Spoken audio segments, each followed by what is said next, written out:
వంటల పుస్తకాలు, పాటల పుస్తకాలు, వంటల పుస్తకాలు, పాటల పుస్తకాలు, ముగ్గుల పుస్తకాలు, జోకుల పుస్తకాలు, వంటల పుస్తకాలు. నాకు నడిచే ఓపిక లేదు, నా వల్ల కావడం లేదయ్యా. నిన్నటి నుంచి ఏమీ తినలేదు కదా, చాలా నీరసంగా ఉంది. అబ్బా, 2 బిస్కెట్ ప్యాకెట్లు ఇవ్వండి. కొంచెం ఓపిక పట్టు లక్ష్మి. ఇవాళ ఎలాగైనా ఒక్క పుస్తకం అన్నా అమ్మి నీ ఆకలి తీరుస్తాను. కథల పుస్తకాలు, బిస్కెట్ ప్యాకెట్ పుస్తకాలు, వంటల పుస్తకాలు, జాగ్రత్త, కథల పుస్తకాలు, జోకుల పుస్తకాలు, ముగ్గుల పుస్తకం ఒకటి ఎంతండి? 20 రూపాయలండి. ఓ 5 పుస్తకాలు ఇవ్వండి. ఇదిగండి.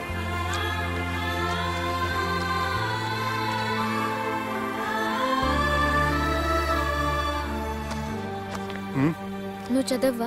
నాకు బుక్స్ చదివే అలవాట్లేదు. అలాంటప్పుడు ఈ బుక్స్ కొనకుండా డబ్బులు ఇచ్చి ఉంటే అతను ఇంకా హ్యాపీగా ఫీల్ అయ్యేవాడు కదా. అలా ఇస్తే అతను తీసుకోడు. లక్ష్మి తిను. కళ్ళు లేకపోయిన పుస్తకాలు అమ్ముకుని వాళ్ళ ఆకలి తీర్చుకుందాం అనుకుంటున్నాడు. అతనికి అడుక్కునే ఆలోచన లేదు. అతను అడగకుండా దానం ఇచ్చి అతని ఆత్మాభిమానాన్ని హర్ట్ చేయలేను.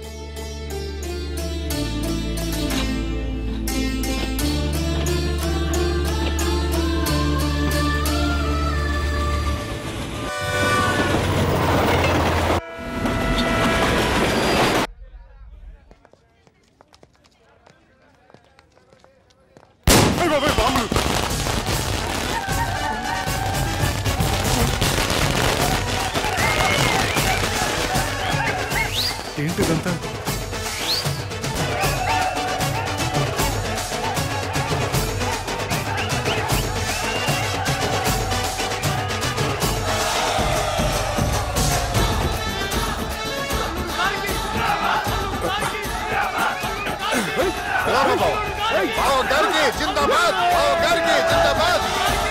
అలా దించద్దండి బాబు.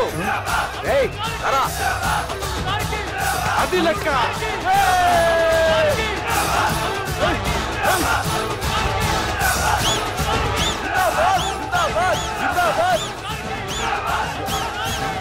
ఎవడి వరంగల్ వినాయకుడు? మన ఊరు ఎమ్మెల్యే బావా. కత్తి. ఈ బ్లడ్ డొనేషన్ ఏంటో.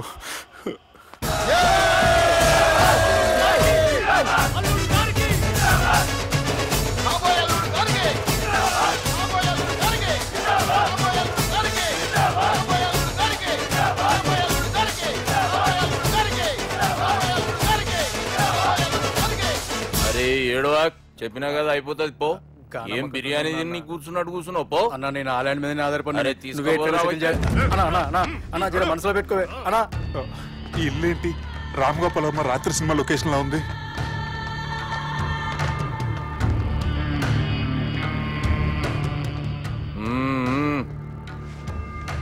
Hi, how are you? ఏర్పాట్లు ఎట్లున్నాయి? మంచి బందోబస్తు ఉన్నాయిలే. బయట జాతరలా ఉంది, నేనేమో మేకపోతలా ఉన్నాను. టోటల్ గా నా బల్లా ఉంది. పెండ్లి కని పిలిచి బలి ఇస్తామని ఎట్లా అనుకున్నావు? నన్ను బలి చేసి పెళ్లి చేయకూడదని దీంతో వచ్చాను. ఏందది? ఇది పొలిటీషియన్ చేతిలో పవర్ లాంటిది, పోలీస్ చేతిలో గన్ లాంటిది, టీవీ నన్ను చేతిలో కెమెరా లాంటిది. నువ్వు చెప్పిన వాళ్ళంతా మమ్మల్ని చూస్తే ఉత్సవస్తారు. నేను ఎంత చెప్పినా మీకు అర్థం అవ్వలేదంటే నేనేం చెప్పినా మీకు అర్థం అవ్వదు. మీ చెల్లికి నాకు మధ్య ఏం జరగలేదని డాక్టర్ ఇచ్చిన రిపోర్ట్. ఏయ్, మా చెల్లెల గురించి మాకు తెలుస్తుంది. అది గోల్డ్.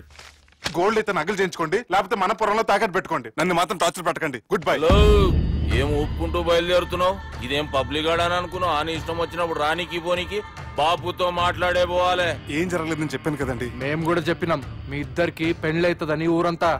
అరే, ఏం జరగలేదని చెప్పినా కూడా వినిపించుకోండి. నిన్న చెప్పేది ఉండే, ఒక దినం లేట్ అయింది. నేను లేట్ అయితే మీరెందుకు తొందరపడ్డారు? పెండ్లికి ముందు మీరు తొందరపడినారు అనుకుని మేము తొందరపడినాం. అయినా మీతో మాట్లాడడం వేస్ట్. మీ నాన్నగారితో మాట్లాడతాను. బాపు దాకా ఎందుకులే బావా?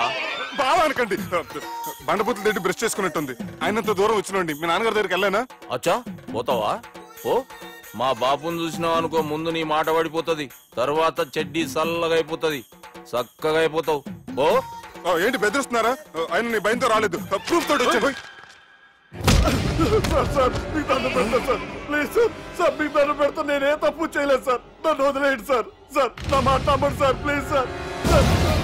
సార్ ఏం చేయలేదు సార్ నేను సార్ సార్ సార్ సార్ నన్ను ఏం చేయొద్దని చెప్పండి సార్ సార్ వదిలేదు సార్ నన్ను సార్ సార్ నన్ను ఏం చేయదు సార్ సార్ సార్ సార్ ఈయన గాడ్ ఫాదర్ అనుకుంటే బ్యాడ్ ఫాదర్ లా ఉన్నాడు. ఇప్పుడు ఈ విషయం ఎలా చెప్పాలి? ఎవడ్రా అది? నాయనా అదే చెప్పినాం కదా, సుబ్బు సుబ్బు అని. సుబ్బు వాడు పెండ్లికి ఒప్పుకునేదాకా నోకండ్రా. ప్రయాణం చేసి అలసిపోయినట్టున్నావు, పోయి రెస్ట్ తీసుకో. నువ్వేం టెన్షన్ పడకు బావా, అన్ని అనుకున్నట్టుగానే జరుగుతాయి. నువ్వు అన్న పిలుస్తున్నానా?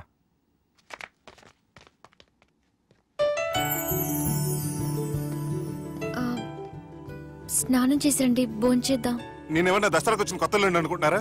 అయినా మీరు హైదరాబాద్ ఏం చెప్పారు? మీ నాన్నకి చెప్పి సాయం చేస్తున్నారు, ఇప్పుడు టవలిచ్చి స్నానం చేయమంటున్నారు. హలో, నేను ఇంత సీరియస్ గా మాట్లాడుతుంటే మీకు కామెడీగా ఉందా?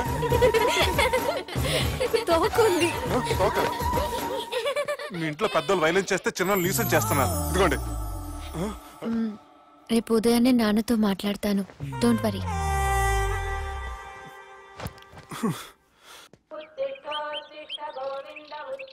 నన్ను క్షమించు నాన్న. జరిగిన దానికి నేను చాలా బాధపడుతున్నాను. అసలు ఏం జరిగిందంటే నువ్వేం చెప్పక్కర్లే, నాకంతా ఎరికే. అది కాదు నాన్న. జరిగేది ఎట్లయినా జరుగుతుంది, అది నేను చూసుకుంటాలే.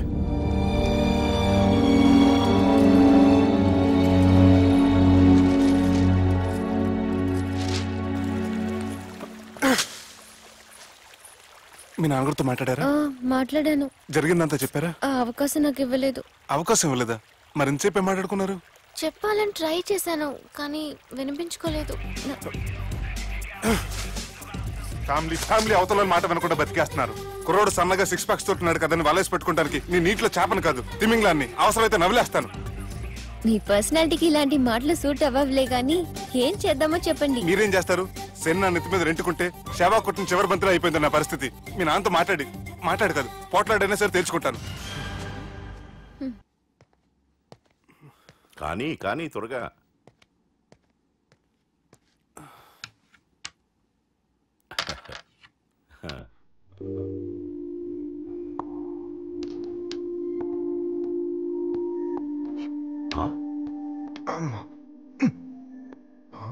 చెక్మేట్.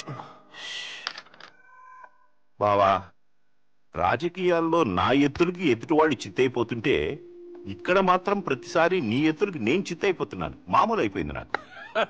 మీరు ఈ మంత్రిని ముందే ఇక్కడికి జరుపుంటే మీరే గెలిచేవారు. సలహాలు ఇవ్వటం చాలా తేలిక, ఒక ఆట ఆడితే తెలుస్తుంది గెలుపో ఓటమో. రా ఆడు. అన్నా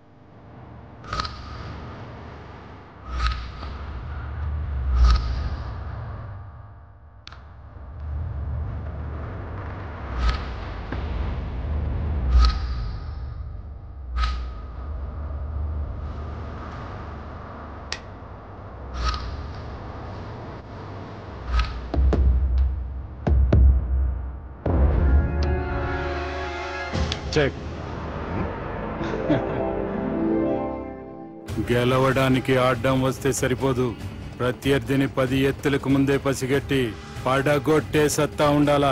ఈ జిల్లాలోనే నిన్ను గెలిచే మగాడు ఎవడున్నాడు బావా? ఆట ఇంకా అయిపోలేదు.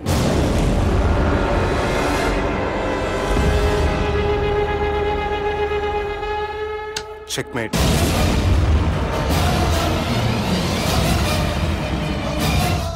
పది ఎత్తుల వరకు ఆలోచించగలరని మీ గురించి మీరే చెప్పారు. 11 ఎత్తు నేను ఆలోచించాను.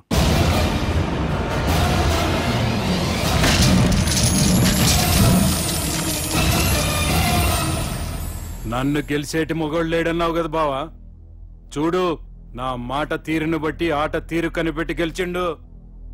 ఇంతకంటే మొగోడు దొరుకుతాడా? చూడమ్మా, అబ్బాయి నీకే కాదు నాకు కూడా నచ్చిండు. నాకు కాబోయే అల్లుడు నా అంతటోడై ఉండాలనుకున్నాను, కానీ నాకంటే గొప్పోడు దొరికిండు. రే దుర్గా, లగ్గం ఖాయం చేస్తున్నా, మస్తుగా ఖుషి చేసుకోండి. కానీ నా ప్రతి కష్టం వెనక నువ్వు నీ ఫ్యామిలీ మొత్తం ఉన్నారు. హలో, ఎక్కడున్నారా? వరంగల్ దాటాను సార్. ఓకే, అయితే నేను చెప్పే చాలా జాగ్రత్తగా విను. నిన్ను వాళ్ళ దగ్గర నుంచి రక్షించడానికి నాకు రూట్ దొరికింది. ఏంటి సార్ అది? అక్కడ నాకు ఫ్రెండ్ ఉన్నాడు, పేరు ఖాన్. చిన్నప్పటి నుంచి వాడు నా ఫ్యాన్. ఒకే కోడి పెట్టిన 2 గుడ్లు, ఒకటి పగిలి ఆమ్లెట్ అయితే రెండోది పగిలి పిల్లైనట్టు ఒకే స్కూల్లో చదువుకున్న మా ఇద్దరిలో నేను ఇంజనీర్ అయ్యాను, వాడు రౌడీ షీటర్ అయ్యాడు. నువ్వు వాడి దగ్గరికి వెళ్తే ఈ బ్రదర్స్ నీ దగ్గరికి రారు. ఓకే?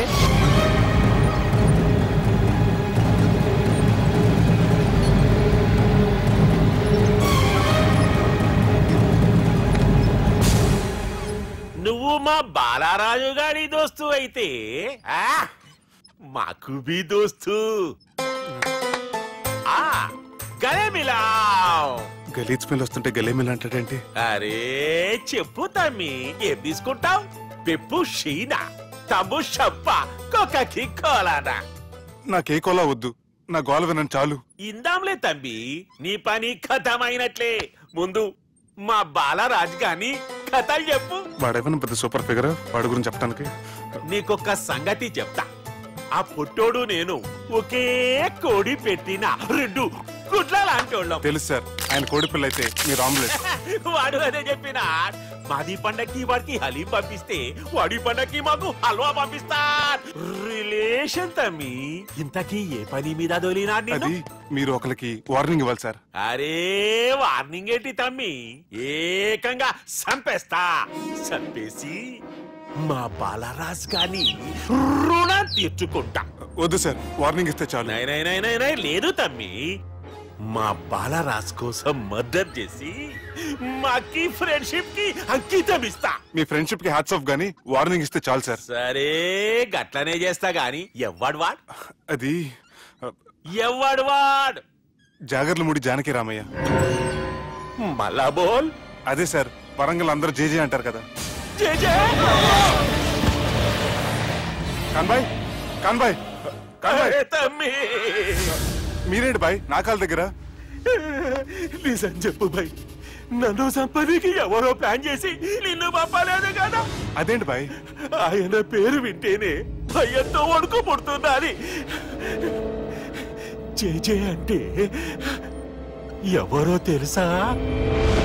తన అన్యాయాలతో ప్రజల్ని వణికిస్తున్న రుద్రారెడ్డికి ఎదురు తిరిగిన ఒకే ఒక్కడు జానకి రామయ్య. క్రూరుడైన రుద్రారెడ్డి పెద్ద కొడుకును చంపి జైలుకెళ్లిన జేజే రిలీజ్ అయిన రోజది. జానకి రామయ్య రా, నా చేతుల్లో నువ్వు చచ్చే రోజు కోసమే సంవత్సరం నుంచి ఎదురు చూస్తున్నాను.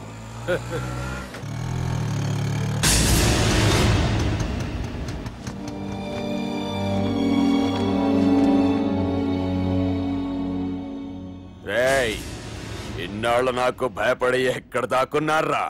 భయపడి పారిపోవటానికి వాళ్ళు నీ పిల్లలు కాదు, నా పిల్లలు రా. నీ చావు కళ్ళారా చూసి చావడానికే వచ్చినట్టున్నారా? నిన్ను చంపుతారంట నేనా? నరికైన కొడుకుల్ని.